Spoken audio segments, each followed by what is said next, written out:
If you are anything like me and are just thinking, probably best not to believe the hype, then you definitely have a home here. Welcome to the Go Show, celebrating all things outdoors in this beautiful outdoor playground of a state and world that we live in. And if you're hanging out and listening to us, go ahead and share it out. Get over to YouTube if you're on Facebook, get over to Twitter if you're on YouTube, and just subscribe and follow and all that. I'd greatly appreciate the Go Show with Mike Russell. We have made it very simple for you. And I'm your host, Mike Russell. Been doing this for 11 years and having a great time doing it, all streaming all the time now. Decided to get on this wave. So you're part of us right at the beginning, and we appreciate your support. Spotify, go on and make sure you follow that.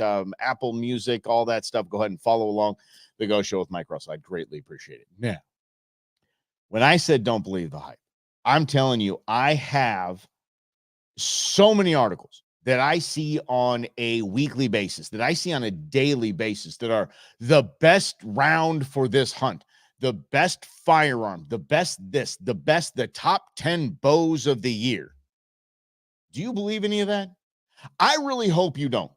I really don't. I was taught early on by a golf professional. Now, I've been playing golf since I was 7 years old, and I just stopped like a few years ago because I just got so burnt out on it. But I was told by a golf professional, do not subscribe to golf magazines.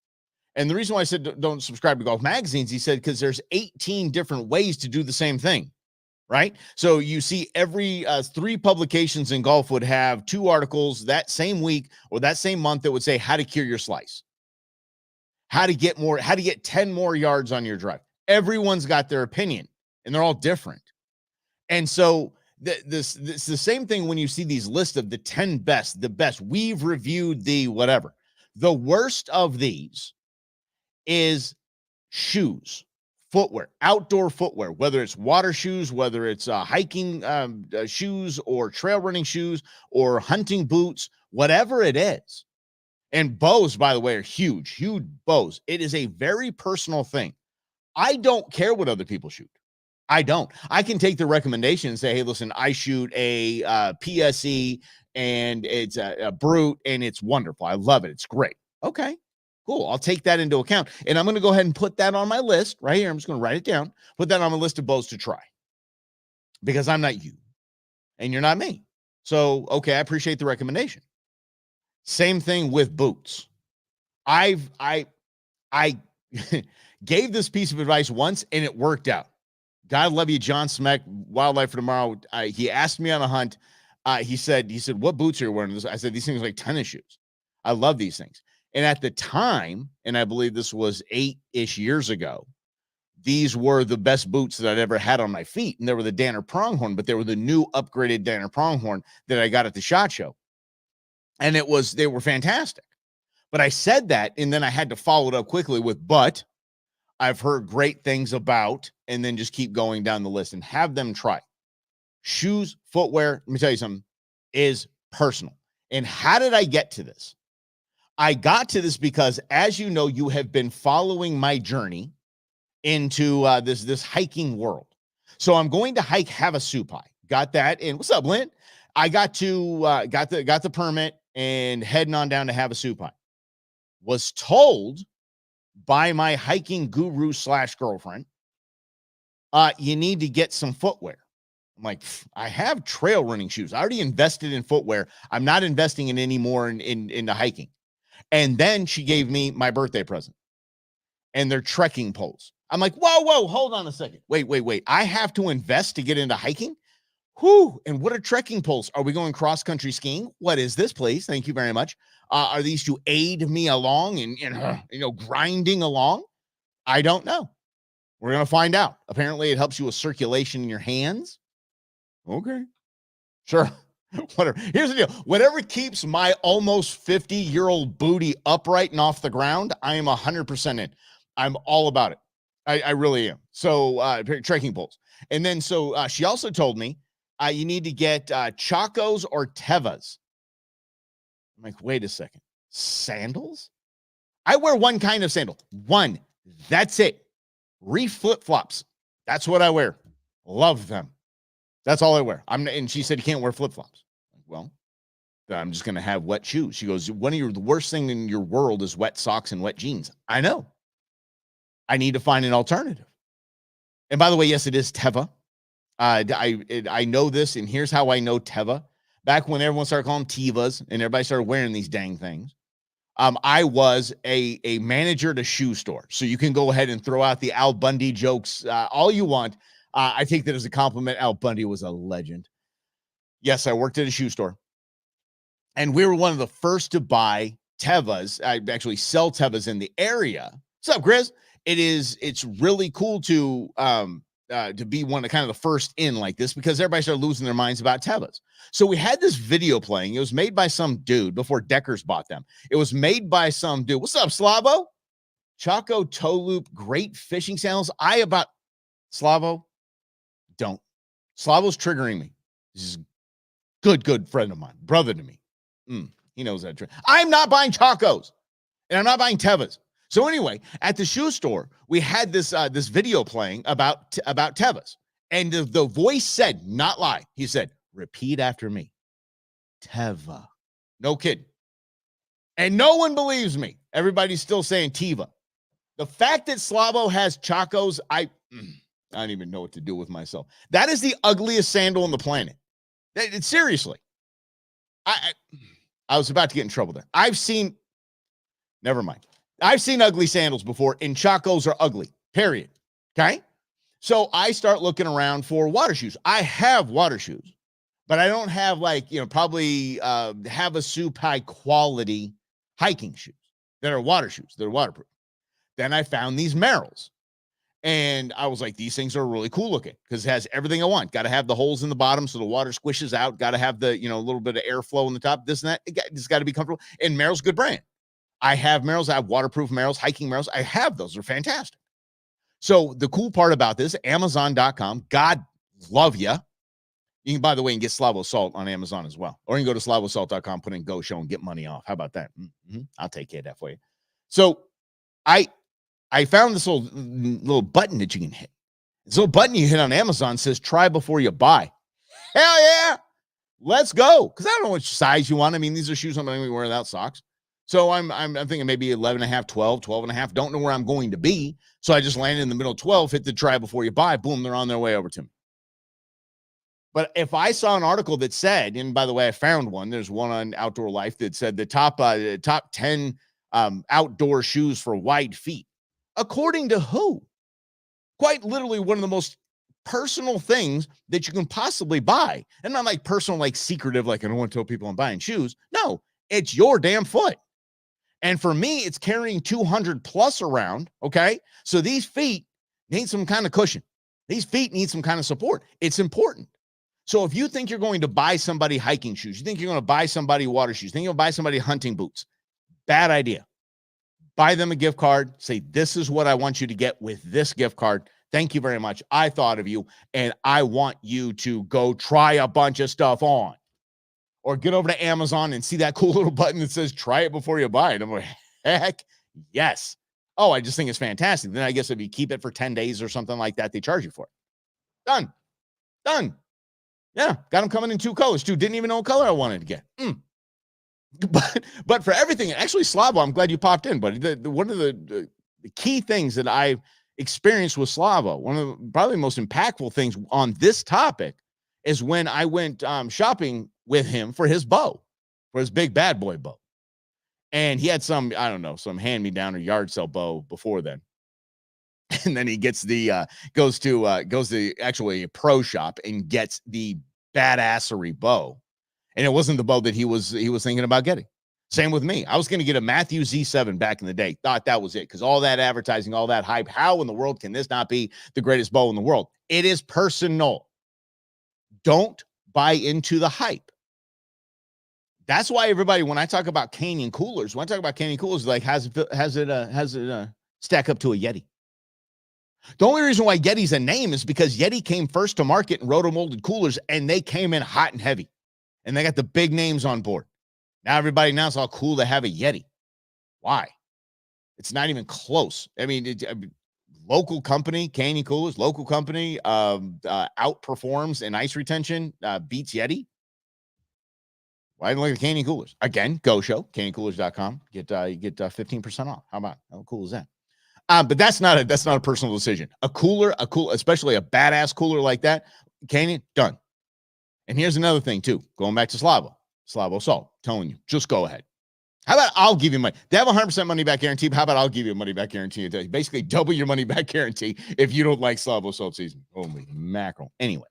But I am getting into the hunting, the hiking game. And now I have hiking water shoes on the way. So I'm going to try those out. And I'm looking forward to have a supai. Like I said a couple of days ago, for $500. This is probably the last time I'm going to go. Check it off the list. And away we go. Okay. Because like I said, I can fill my freezer for $500. I think a better investment. We'll see. Maybe no, maybe not. I don't know. Maybe I'll have the best time in the world and just want to hike magical hiking trails around the nation. Who knows? I might get hooked. I doubt it. But if I keep investing money like this, you know me, I don't walk away from equity. So if I've got money into something, I'm sticking with it. All right, this is the Go Show, celebrating all things outdoors in this beautiful outdoor playground of a state and world that we live in, and appreciate you being here. So let's get into something that's kind of cool happening tonight.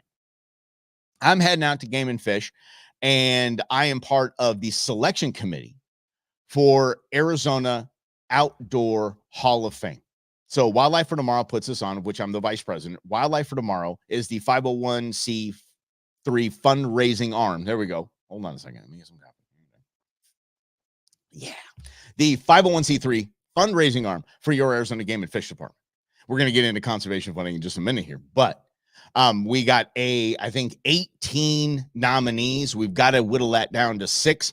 And these are people that have just been wheels off, sold out for conservation, Arizona conservation, their whole lives. They've contributed immense amount of time, talent, treasures to our great state. And they get honored once a year as inductees in the Arizona Outdoor Wildlife Hall of Fame. So I'm very, very excited to be part of that selection committee that's going down at Game and Fish. By the way, in January, that's August. Thank you very much. Whoop!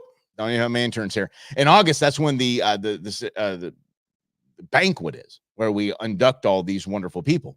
It's right out here in the West Valley at the Wigwam. Fantastic event. Get over to wildlifefortomorrow.org. Get your tickets. I'm telling you, it's a cool event. I MC it, so keep the bar set low. I MC it, and we just honor some really great people, and there's some really cool raffles and drawings and stuff going on as well, too. So it's a good time. Check it out. Will you join me at the Wildlife for Tomorrow Arizona Outdoor Hall of Fame banquet? And we're just going to induct some really, really cool people. Trust me, I've seen the inductees. My top 8 is stacked. It was fun. It was like being doing fantasy football. I'm drafting these. Here's my top 8. Let's go. And then the committee gets on. Everybody states their top 8, and then all of the matches, we just go ahead and boom, vote on, and away we roll. Yeah, it's not like secret ballot or anything like that. We man up and say what we like and what we don't like, or who we think is worthy and who isn't, or maybe who needs a couple more years, Yeah. All I know is that I wasn't nominated. And that somebody did nominate themselves, which I thought was impressive, just for the chops of nominating themselves. I was like, well, hey, okay. I at least get a couple points towards a vote from me if you got the chops to nominate yourself. Okay. Yeah. So that's going down. So let's in just a few moments, by the way, I am going to talk about how anti-venom is made. Snakes are out. It's getting hot. They're coming out. They're hanging out. It's dangerous. And anti-venom in Arizona kind of go hand in hand. So do you know how it's made? I actually researched how it's made. Whoa. Mind blown how they do this. And no, they don't just milk the snake and then put it in a vial. Nothing like it's a process. So you're going to check that out here in moments. But I told you I'd talk about funding of conservation. As we know, nationwide, our conservation efforts are funded by the Pittman-Robertson Act. That is an excise tax on hunting, fishing, and outdoor equipment that gets divided up amongst the states, and that funds the Game and Fish Department in each state. There we go, in a nutshell, right? Thank you, Teddy Roosevelt. Florida's trying something different, and I have a problem with it. Florida's trying something different. I'm not excited about this. I'll just give you the headline. Ready? Here we go.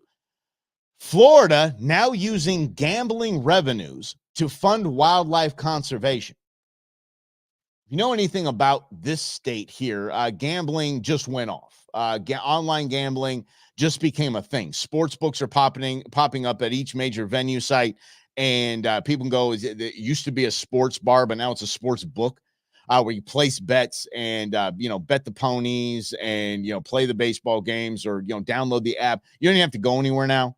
You can just sit and download an app and just you can with baseball. I'm a baseball guy. You can bet what the next pitch is. That's how advanced it is. Now, I'm going to tell you something personal, and because I'm an open book, I do not hide things from y'all.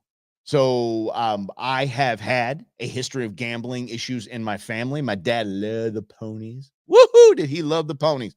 I can't tell you how many weekends I've spent at Turf Paradise and in the Southern California spots as well, Los Alamitos, and going to the horse track or going to the dog track. Remember the dog track out here in Phoenix as well? Been out there several times. Spent a lot of my youth there. Dad liked that, and dad had a problem. He had an issue. It's just something that my family, death is kind of a different deal in my family. We celebrate, we laugh, we joke, we do things like that. One of the funniest things that happened when my dad died, not kidding. My dad got a card sent to him, sent to the house, basically to my mom, essentially, from all of his, this is a quote, horsey buddies, from the off-track betting site across the street from his work. He was going over there and seeing, lunch and hanging out at the OTB. Holy mackerel. Yeah. And the funny thing is he had an alias. His name wasn't Al. Al's wife. Our condolences or something like that. Your horsey buddies. And it was signed by like a bunch of people at the bar. It was probably like Cheers. He probably run in there like, John. So I don't know if I'm for this. I really don't know. Look, I have, when gambling became a thing here in Arizona, online gambling became a thing here in Arizona, I was an endorsee of DraftKings. And I played DraftKings. You had to kind of place the bets, this and that online while you were being an endorsee. It's kind of the rules.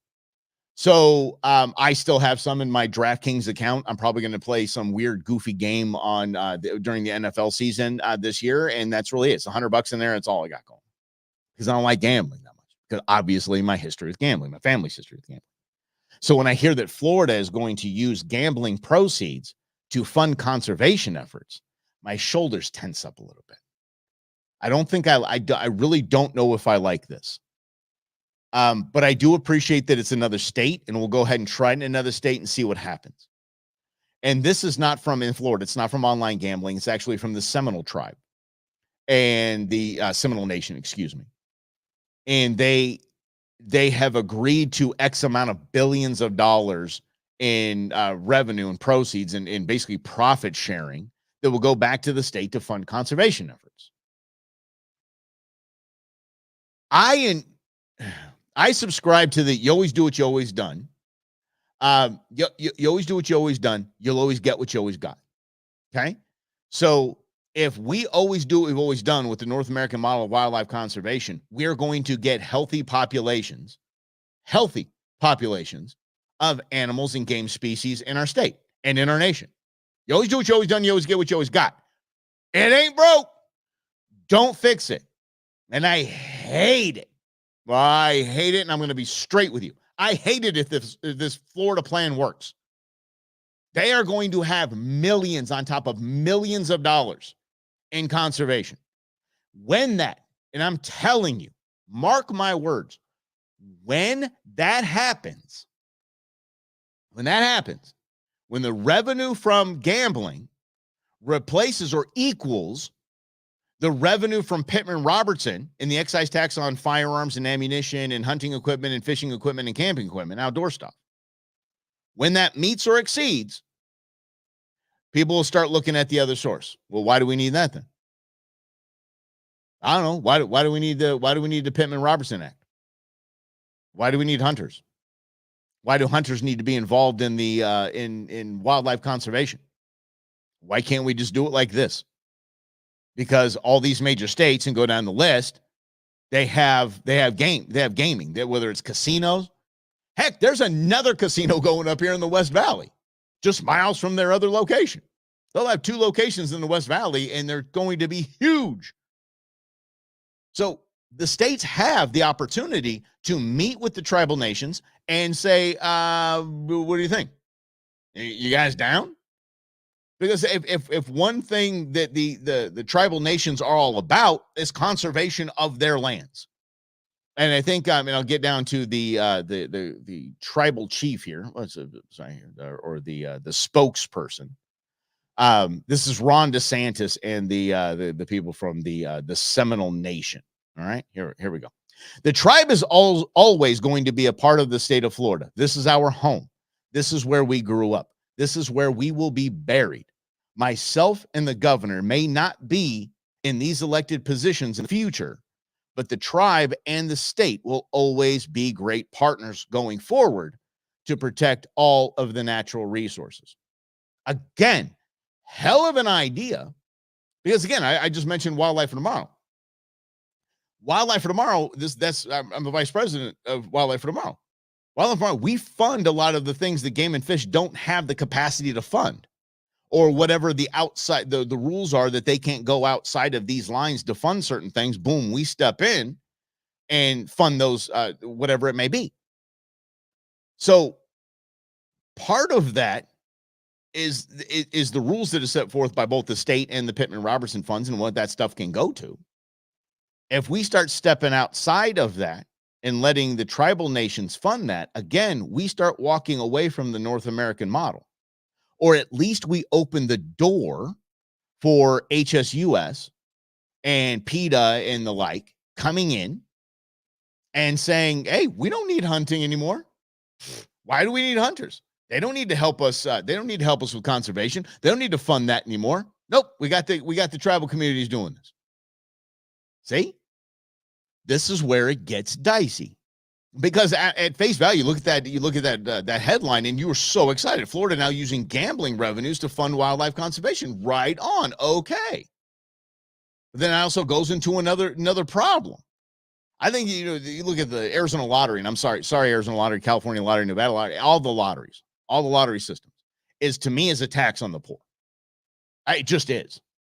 The overwhelming amount of funding and basically ticket purchases for the lottery are lower middle class to upper lower class. I don't really know how we do that system, but basically those that are hovering around the poverty line are the ones that are funding all of these giant payouts.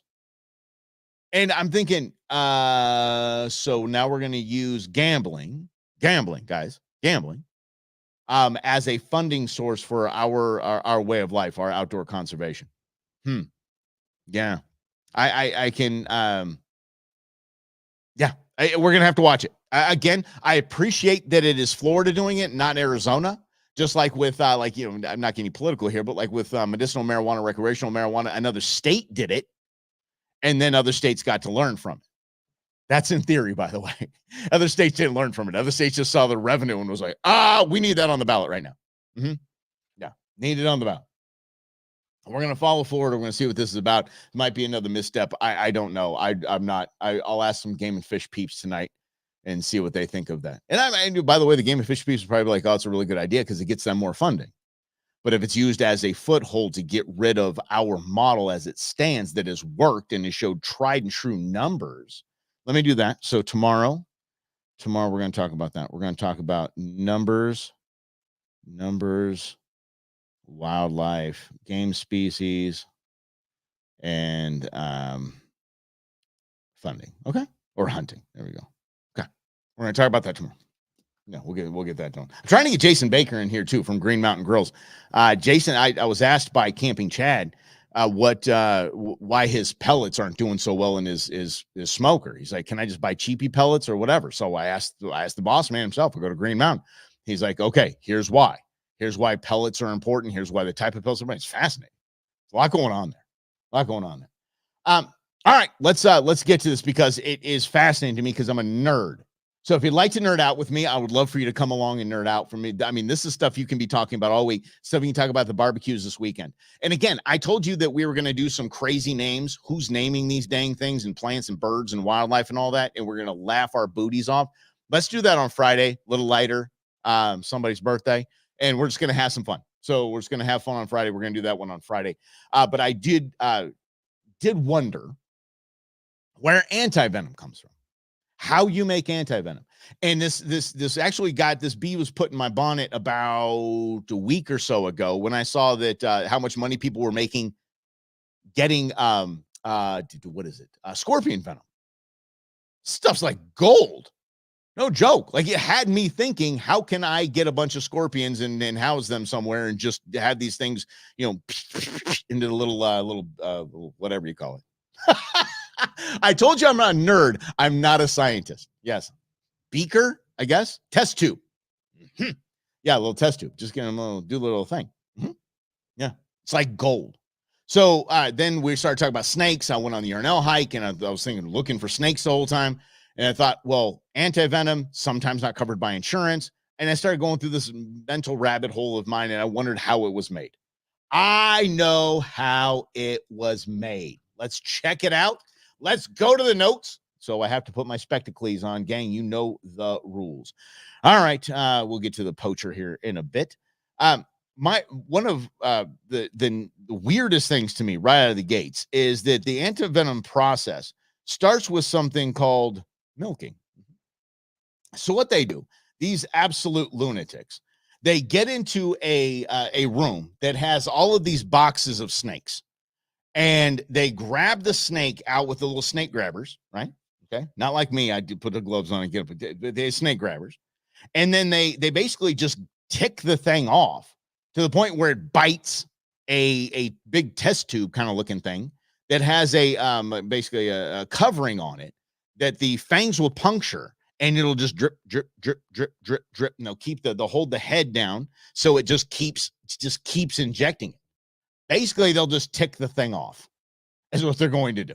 They're going to tick the thing off and get it no matter what it is, whether it's a rattlesnake, a python. I mean, not python, what do you call those things? Yeah, those things.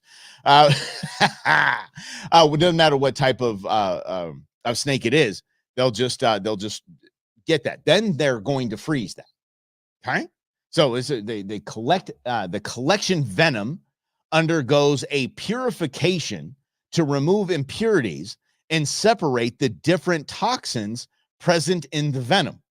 So it goes into one of those little spinny dealy dammits, right?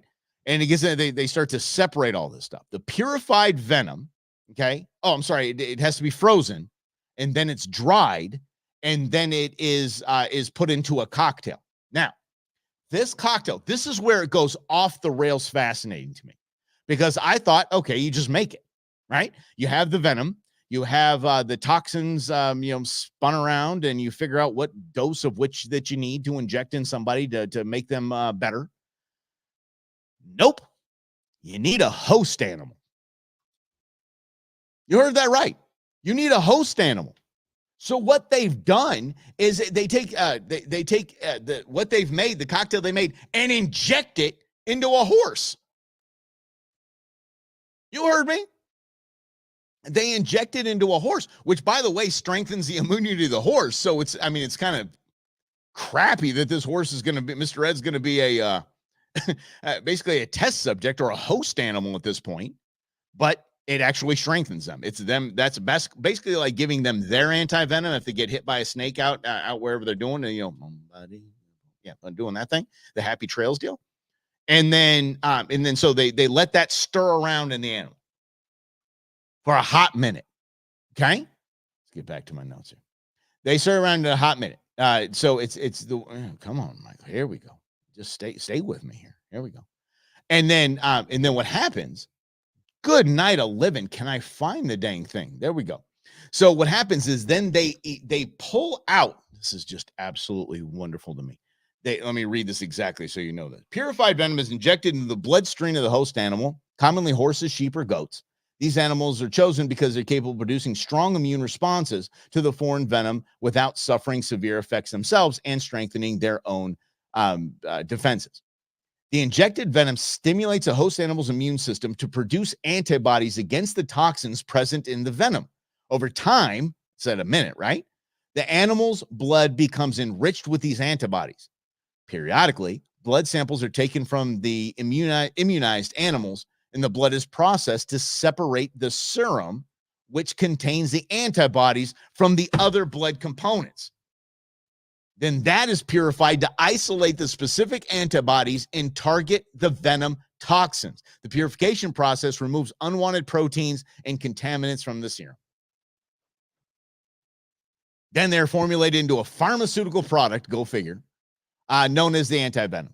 Depending on the manufacturer and specific requirements, the anti-venom may be freeze-dried or kept in liquid form.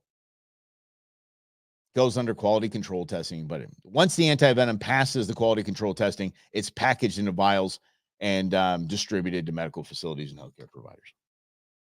I didn't see that one coming. I didn't see that coming. Did you? Holy mackerel. Okay, so I literally thought the milking process happened. They little spinny thing, it goes into a syringe and right there after you get bit by a snake. No, they put it into a host animal. So what you are getting injected into you was actually the immunity response or the defense response from a large animal.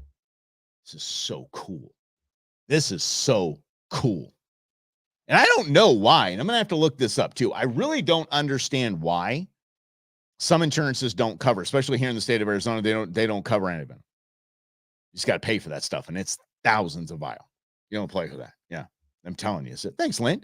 I just think so Lynn likes to nerd out with me. I'm a nerd of nerds. When I see these kinds of things, I want to know how they work. I want to know what I would have never guessed. Could have put a gun to my head and said, how was it made? I said, oh, they put the venom in, it drips into the little tubey thing and they spin it and it goes into a vial. That's all I would have thought. Okay. This is why it's expensive. That now I know why. It's expensive. Hey, tomorrow I did commit to this. We are going to we're going to look at the numbers. We're going to look at the numbers of the current North American model of wildlife conservation and how it impact populations when species were introduced into that model and sportsmen became involved. Okay, we're going to go the before and after of each and every. So we'll do that tomorrow right here on the Go Show. Have a great day, everyone. Thanks for hanging out. Oh, wait a second. Wait, I might want to do this here. Hold on a second. Yeah. Slavo and the Chaco thing actually upsets me. Yeah.